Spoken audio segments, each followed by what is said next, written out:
Hello everyone, this is Ritesh Kumar Singh and आज हम लोग द लिविंग वर्ल्ड चैप्टर का लेक्चर 6 कंटिन्यू करने जा रहे हैं। और अब तक हम लोगों ने टेक्सोनोमिकल कैटेगरी के बारे में पढ़ लिया था, टेक्सोनोमिकल हायरार्की के बारे में पढ़ लिया था। आज में हम लोग क्या करेंगे, टेक्सोनोमिकल हायरार्की के जो डिफरेंट कंपोनेंट हैं उसको हम लोग एक एक करके स्टडी करते हैं ना। तो हम लोग जानते हैं कि टेक्सोनोमिकल जब कैटेगरी में सबसे जो क्लासिफिकेशन का बेसिक यूनिट था उसको हम लोग क्या बोलते हैं, स्पीसीज बोलते हैं। तो सबसे बेसिक यूनिट से हम लोग शुरू करते हैं। तो सबसे बेसिक यूनिट में जो स्पीसीज था, तो स्पीसीज टर्म सबसे पहले जो दिया था उनका नाम था जॉन रे ने। जॉन रे ने सबसे पहले स्पीसीज टर्म दिया था, है ना। तो ये इनका एक बुक था, पब्लिश हुआ था, हिस्टोरिया जेनरिस प्लांटेरम, है ना। हिस्टोरिया जेनरिस प्लांटेरम जो बुक था, इसमें इन्होंने क्या किया था कि मोर देन 18,000 स्पीसीज को इन्होंने क्या किया था, डिस्क्राइब किया था। और इसमें ही इन्होंने सबसे पहले स्पीसीज को डिस्क्राइब करने की कोशिश किया। स्पीसीज जो टर्म है इसको इन्होंने सबसे पहले डिफाइन करने का कोशिश किया था।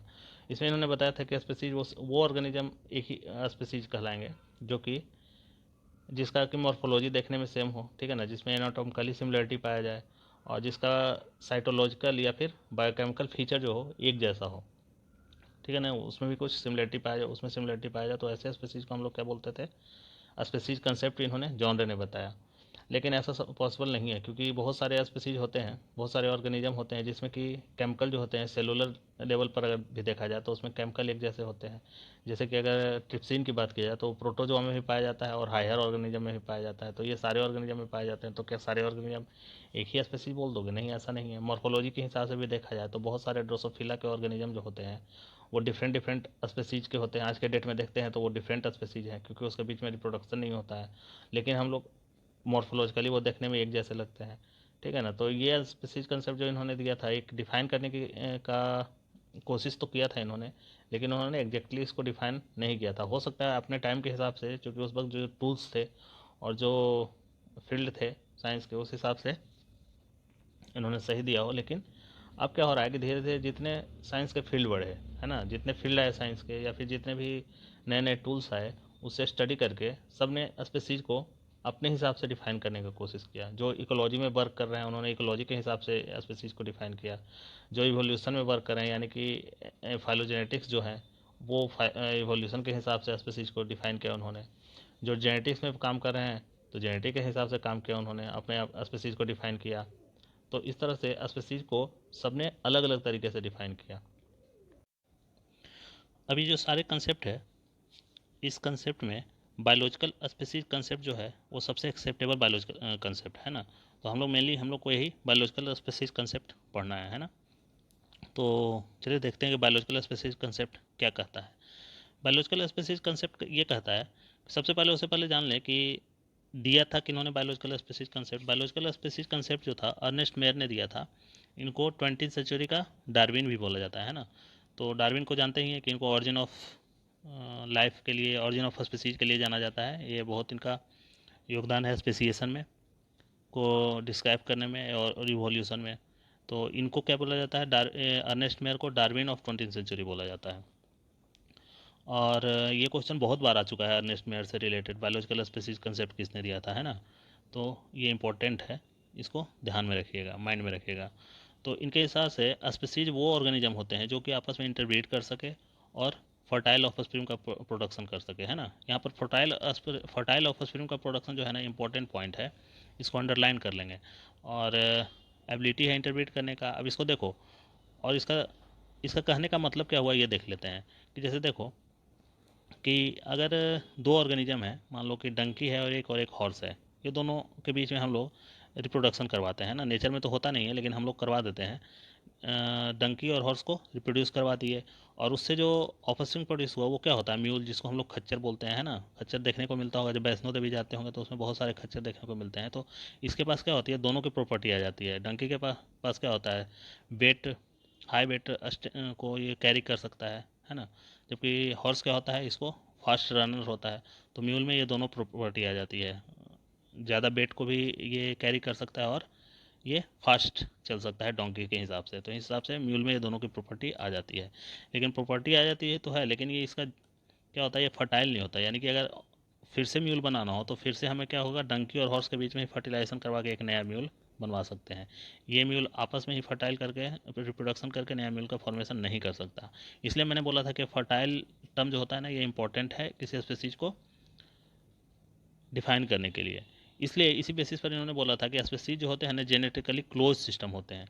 इसका मतलब क्या हुआ कि देखो डंकी अलग अलग स्पीसीज है। आज हम लोग जानते हैं कि डंकी अलग स्पीसीज है और हॉर्स अलग स्पीसीज है, और दोनों के बीच में जब इंटरब्रीडिंग करवाए तो म्यूल तो प्रोड्यूस हो गया, लेकिन म्यूल क्या कर रहा है कि इस जनरेशन को आगे नहीं ले जा रहा है। यानी कि डंकी का और हॉर्स का जो सिस्टम है, जेनेटिक सिस्टम है, ये दूसरे के जीन को एक्सेप्ट नहीं कर रहा है आगे ले जाने के लिए, है ना। दोनों को इस तरह से मैच नहीं कर रहा है कि ये उस जीन को ऑफ स्प्रिंग को आगे ले जा सके, ठीक है ना। इसलिए स्पीसीज जो होता है जेनेटिकली क्लोज सिस्टम होता है, दो अलग अलग स्पीसीज का रिप्रोडक्शन नहीं करवाया जा सकता।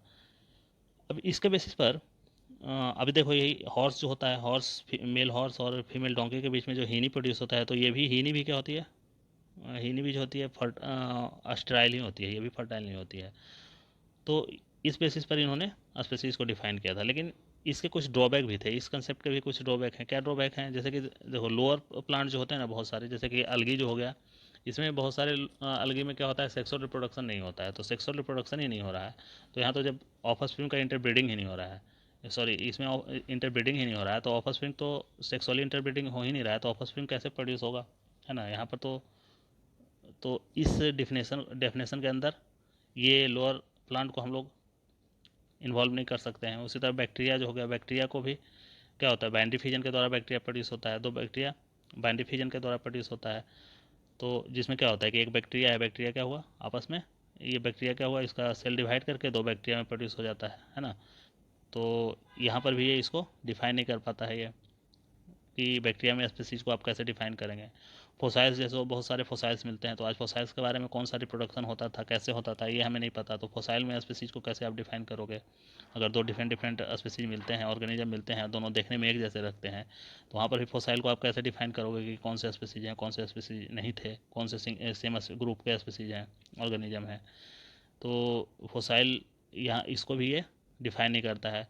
और एक और है, जैसे कि यहाँ पर क्या बोला गया था, क्लोजली रिलेटेड ऑर्गेनिज्म के बीच में इंटरब्रीडिंग होना चाहिए, तो यहाँ पर क्या होता है, और उससे फर्टाइल ऑफस्प्रिंग प्रोड्यूस होना चाहिए। तो यहाँ पर क्या होता है कि लाइगर और टाइगन को देख लो, तो लाइगर जो होता है ना, लायन और टाइगर के प्रोडक्शन से लाइगर प्रोड्यूस होता है ना।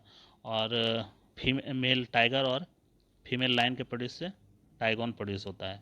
तो यहाँ पर जो नाम जो दिया जाता है ना, नाम सफिक्स मेल के लिए सफिक्स का यूज किया जाता है, सॉरी मेल के लिए प्रीफिक्स यूज किया जाता है। तो मेल लाइन है तो एल आई प्रीफिक्स हो गया, और टाइगर से जी आर ले लिया गया, है ना। तो मेल प्रीफिक्स में और फीमेल को सफिक्स में यूज किया जाता है। लेकिन इसमें क्या होता है कि जो ऑफस्प्रिंग प्रोड्यूस होते हैं ना, तो ऑफस्प्रिंग इसका फीमेल तो फर्टाइल होता है लेकिन मेल फर्टाइल नहीं होता, चूँकि लेकिन इसका फीमेल क्या होता है, फर्टाइल होता है, लाइगर का और टाइगन का। तो यहाँ पर भी क्या होता है, आज तो हम लोग जानते हैं ना कि लायन और टाइगर क्या है, अलग अलग स्पीसीज है, लेकिन फिर भी क्या कर रहा है, फर्टाइल ऑफस्प्रिंग का प्रोडक्शन कर रहा है। तो ये जो ये भी क्या करता है, ये भी वायलेट करता है इनके स्पीसीज कंसेप्ट को। लेकिन फिर भी इतने ड्रॉबैक होने के बाद भी अब तक का जितना भी कंसेप्ट दिया गया उसमें सबसे ज़्यादा जो वैलिड माना जाता है बायोलॉजिकल स्पीसीज कंसेप्ट को ही माना जाता है ना। तो ये था species concept, biological species concept. अब कुछ देख लेते हैं, कुछ टर्म जो होता है उसको हम लोग पढ़ लेते हैं, क्योंकि वो हमेशा किसी न किसी एग्जाम में पूछा जाता है। अब जैसे कि होता है एक स्पीसीज होता है जिसको पोलोटाइपिक स्पीसीज और मोनोटाइपिक स्पीसीज। तो पोलोटाइपिक स्पीसीज जो ऐसे स्पीसीज होते हैं जिसके एक से ज़्यादा वेराइटी होते हैं, जैसे कि ब्रेसिका ओलिरेसिया जो होता है, इसके ब्रेसिका ओलिरेसिया जो ये कैबेज फैमिली जो होता है ना, फूल गोभी वाला और पत्ता गोभी वाला, उसको बोलते हैं। तो ब्रेसिका ओलिरेसिया जो होता है स्पीसीज, तो उसमें क्या होता है कि कैपिटाटा, बोट्राइटस और कोलोरपा, ये तीन स्पीसीज होते हैं। जैसे बोट्राइटस और कैपिटाटा क्या हो गया, कैबेज को कैपिटाटा बोलते हैं, बोट्राइटस हो गया जो आपका फूल गोभी होगा, और कोलोरपा जो आपका गांठ गोभी हो गया। तीनों अलग अलग वेराइटी हैं, लेकिन तीनों को हम लोग एक ही स्पीसीज से बिलोंग करते हैं, इसलिए इसको पॉलीटाइपिक स्पीसीज बोला जाता है। मोनोटाइपिक स्पीसीज अगर स्पीसीज में एक ही वेराइटी हो, जैसे कि ह्यूमन हो गया, होमोसेपियंस एक ही वेराइटी होता है, तो ऐसे स्पीसीज को हम लोग मोनोटाइपिक वेराइटी बोलते हैं।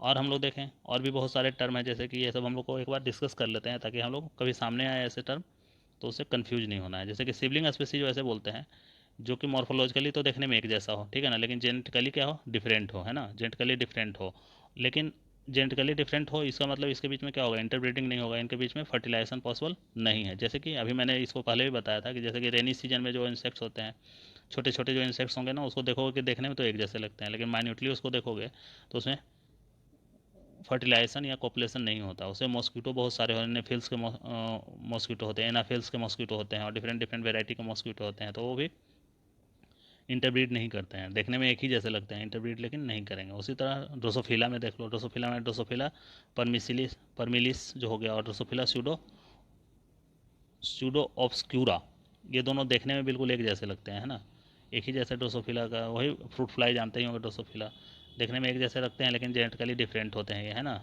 इंटरब्रीडिंग इनके बीच में नहीं होता है।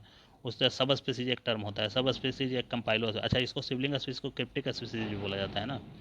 कंपाइलो स्पीसीज होता है वो स्पीसीज जो कि मॉर्फोलॉजिकली तो डिफरेंट दिखने में लगे, लेकिन उसके बीच में जेनेटिकली सिमिलरिटी पाई जाती है, यानी कि जेनेटिकली वो ऑफस्प्रिंग प्रोड्यूस कर सके। इसका ह्यूमन का एग्जांपल ले लो, जैसे निग्रो हो गया, अगर अफ्रीका के ह्यूमन को बात करते हैं और इंडिया के ह्यूमन की बात करते हैं तो दोनों देखने में डिफरेंट लगते हैं, लेकिन दोनों में रिप्रोडक्शन होता है। तो ऐसे स्पीसीज को क्या बोलते हैं, कंपाइलो स्पीसीज बोलते हैं या फिर सब स्पीसीज बोलते हैं। एक होता है सिंक्रोनिक स्पीसीज, वैसे स्पीसीज जो डिफरेंट टाइम पीरियड में इवॉल्व हुए हों, जैसे कि टेरिडोफाइट, और सॉरी सिंक्रोनिक होता है जो सेम टाइम पीरियड में इवॉल्व हुए हों, जैसे कि टेरिडोफाइट और डायनासोर एक ही टाइम पीरियड में, जुरासिक टाइम पीरियड में इवॉल्व हुए थे।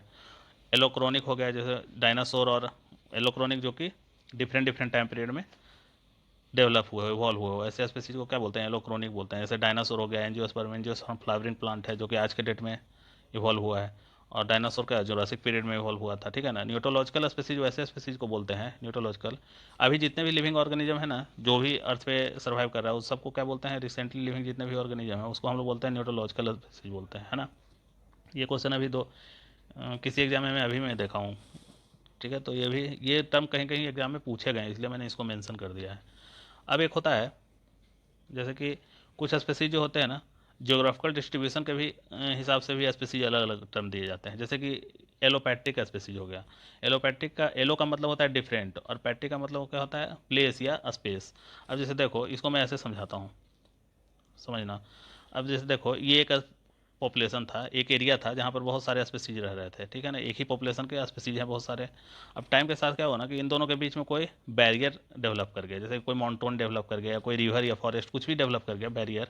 और टाइम के साथ क्या हुआ कि ये स्पीसीज में बहुत लंबे समय तक रिप्रोडक्शन नहीं हुआ, है ना। तो ये स्पीसीज क्या होगा, एक अलग स्पीसीज का फॉर्मेशन कर लेगा, है ना, एक न्यू स्पीसीज में डेवलप कर जाएगा। तो ऐसे स्पीसीज को क्या बोलते हैं, ऐसे स्पीसीज को हम लोग एलोपैट्रिक स्पीसीज बोलते हैं ना। ऐसे स्पीसीज को हम लोग एलोपैट्रिक स्पीसीज बोलते हैं। उसी तरह सिम्पैट्रिक स्पीसीज होता है, देखो ए और बी दो अलग अलग स्पीसीज डेवलप हो, इसके बीच में ये बैरियर डेवलप हो गया, है ना, formation of geographical barrier. Sympatric species का मतलब क्या हुआ, सिम का मतलब होता है सेम, और पैट्रिक का मतलब प्लेस हो गया। अब जैसे कि इसको ऐसे समझो कि देखो एक एरिया है, ऐसे देखो ये एक एरिया है ना, ये एक एरिया है, और इसमें क्या हुआ कि एक ही पॉपुलेशन के बहुत सारे स्पीसीज रह रहे थे, ठीक है ना। लेकिन कुछ ऐसा हुआ कि इसके ए वाले में क्या हुआ, इसमें म्यूटेशन हो गया कुछ, है ना, म्यूटेशन हो गया, और टाइम के साथ क्या हुआ, अब म्यूटेशन हो गया और सडनली ये क्या हुआ कि दूसरे स्पीसीज में चेंज हो गया। तो एरिया तो वही है, लेकिन यहाँ पर एक नया स्पीसीज का फॉर्मेशन हो गया। तो सेम एरिया में दो स्पीसीज एक ही पॉपुलेशन से डेवलप कर गया। तो ऐसे स्पीसीज को हम लोग क्या बोलते हैं, सिम्पैट्रिक स्पीसीज बोलते हैं, है ना। तो ये हो गया due to mutation in some species of same place, क्या due to mutation in same species of same place, ठीक है ना। ऐसे चेंज इन प्लॉइडी लेवल, जैसे प्लांट में क्या होता है, अगर कोई प्लांट है 2x है और उसमें म्यूटेशन के कारण वो 4x हो गया, तो इसमें प्लॉइडी लेवल चेंज हो गया, क्रोमोजोम का नंबर क्या हो डबल हो गया। तो ऐसे स्पीसीज को हम लोग क्या बोलेंगे, सिम्पैट्रिक स्पीसीज बोलेंगे। उसी तरह पैरापैट्रिक एक होता है। पैरापैट्रिक क्या होता है कि जैसे कि मान लो कि कोई, ये जनरली वो ऐसे ऑर्गेनिज्म में देखने को मिलता है ना जो सेसाइल ऑर्गेनिज्म हो, जो चल फिर नहीं सकता, लोकोमोशन जिसमें पॉसिबल नहीं हो। पारा का मतलब क्या होता है, अब अवे फ्रॉम, है ना, दूर होना। और स्पेस का मतलब, पैट्रिक का मतलब क्या होता है, स्पेस होता है। जैसे कि क्रोमोजोम जब हम लोग पढ़ते हैं तो उसमें देख भी पढ़ते हैं, सेंट्रोमेयर होता है ना क्रोमोजोम, जब हम लोग पढ़ते हैं, आप लोगों ने पढ़ा होगा अर्लियर क्लास में कि ये क्रोमोजोम अगर होता है इस तरह से, तो ये सेंट्रोमेयर जो होता है, तो इससे दूर के जो पार्ट होता है ना उसको पारासेंट्रिक बोलते हैं, इसके पास का जो एरिया होता है इसको पेरीसेंट्रिक बोलते हैं। उसी से ये हुआ। तो पारापैट्रिक यानी कि दूर का स्पेस। जैसे मान लो कि एक प्लांट है, ठीक है ना, ये प्लांट है, रफ डायग्राम है, प्लांट है, ठीक है ना। प्लांट ने स्पेसीज सीड जर्मिनेट किया, तो सीड यहाँ पर ग्रो किया, यहाँ पर नया प्लांट हुआ, ठीक है ना। अभी इस दोनों में पॉपुलेशन पॉलिनेशन संभव है, इन दोनों में रिप्रोडक्शन संभव है, लेकिन टाइम के साथ ये फिर से सीड जनरेट करेगा और एक नया प्लांट डेवलप करेगा, ठीक है ना। फिर इसने एक सीड डेवलप किया, इससे भी एक नया प्लांट डेवलप हुआ, फिर इसने एक सीड डेवलप किया, इससे भी एक नया प्लांट हुआ। तो फाइनली क्या हुआ ना कि यहाँ से और यहाँ के बीच में अब फाइनली क्या हुआ कि ये और इसके बीच में बहुत लंबे टाइम तक रिप्रोडक्शन अब नहीं होगा, है ना। अभी इतना दूर हो गया कि इसके बीच में रिप्रोडक्शन नहीं होगा। लेकिन क्या हुआ, एक ही स्पेसीज से ये डेवलप किया है, तो ऐसे स्पेसीज को हम लोग क्या बोलेंगे, पैरापैट्रिक स्पेसीज बोलेंगे, है ना। क्योंकि देखो इन दोनों में सिमिलरिटी है, इन दोनों में सिमिलरिटी है, इन दोनों में सिमिलरिटी देखने को ज़्यादा सिमिलरिटी देखने को मिलता है, लेकिन इसको इसको देखोगे तो बहुत डिसिमिलरिटी देखने को मिलेगी, है ना। तो ऐसे स्पेसीज को हम लोग क्या बोलते हैं, पैरापैट्रिक। अब हम लोग देखते हैं, ये हो गया पैरापैट्रिक स्पेसीज, जैसे कि फर्स्ट और सेवन में काफ़ी डिफरेंस आ जाता है। उसी तरह पेरीपैट्रिक स्पेसीज होते हैं, जिसमें अब पेरीपैट्रिक स्पेसीज हो गया ना, यहाँ पर एक यहाँ था एलोपैट्रिक में क्या था, ज्योग्राफिकल बैरियर बन जा रहा था। लेकिन एक पॉपुलेशन है, मान लो एक पॉपुलेशन है, अब ये एक पॉपुलेशन है, सॉरी ये एक पॉपुलेशन है मान लो, और इस पॉपुलेशन में क्या हो रहा है कि अब यहाँ पर कोई बैरियर नहीं बन रहा है। अब जैसे कि पॉपुलेशन रह रहा था ए, अब ये बैरियर नहीं बन रहा है, यहाँ से कोई स्पेसीज क्या हुआ ना, यहाँ से उठ करके थोड़ा सा इसके नज़दीक में ही आकर के बस गया, है ना। यहाँ से आकर नज़दीक में ही ये रहने लगा, ग्रुप बना करके थोड़ा सा ग्रुप। लेकिन बहुत लंबे समय के बीच में क्या हुआ कि इन दोनों के बीच में रिप्रोडक्शन नहीं हुआ, दोनों के बीच में जीन का एक्सचेंज नहीं हुआ। तो टाइम के साथ क्या होगा कि ये एक नया स्पेसीज फॉर्म कर लेगा, है ना। शुरू में तो अगर ये आ जाता वापस ना, तो ये फिर से इस पॉपुलेशन में वापस आ सकता था, लेकिन टाइम के साथ ये वापस नहीं आया।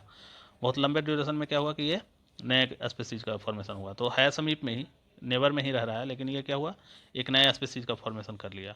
वैसे स्पेसीज को पेरीपैट्रिक स्पेसीज बोला जाता है, ठीक है ना। तो new species form from an isolated peripheral population, है ना। New species form from an isolated peripheral population हो जाएगा। No much difference between species, species के बीच में बहुत ज़्यादा डिफरेंस नहीं होगा, लेकिन ये एक नया स्पेसीज का फॉर्मेशन कर लिया। Not reproduce for long time and become new species, ठीक है ना। ये इसका पेरीपैट्रिक हो गया। तो ये कुछ डिफरेंट टाइप के टर्मोलॉजी थे स्पेसीज से रिलेटेड, जो कि इंपॉर्टेंट है और एग्जाम में भी पूछे जाते हैं, और आगे पढ़ने के लिए भी इंपॉर्टेंट है, क्योंकि स्पेसिएशन जब एवोल्यूशन में पढ़ेंगे तो भी इन सबको हम लोग डिस्कस करना है। तो इसलिए मैंने इसको यहाँ डिस्कस कर दिया है, माइंड में रखिएगा।